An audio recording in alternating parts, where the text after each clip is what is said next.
welcome to my mini vlog. Tandaan nyo ga po, yung ako ay nagbababili sa inyo ng tatlong gown na pinagpipilian ko na isusuot ko po pag ako'y umabay. Are po, para po makita nyo po ulit. Ayan, naalala nyo ga po. Ay talaga naman, noong pinost ko are, ay kataming bumoto. Yung mga gusto nila para sa akin. Pero po, ang tingin po namin ay marami pong nakagusto nito. Ito pong bang number 3. Kaya nga po, are na lang ang aking isang isusuot.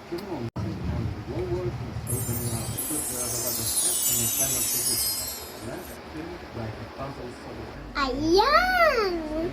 Ito po ang number 3. Ito po ang nanalo sa lahat.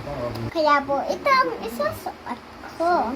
Para nga po pinakamahal sa tatlo. Pero okay lang po yun. Mention nga lang po, are. At first time ko lang naman po aabay. O mag-flower girl. Bumili na natin po kami ng headdress na bagay sa gown ko. Ako po ay excited sa kasala na iyon. Kuratong busog na naman.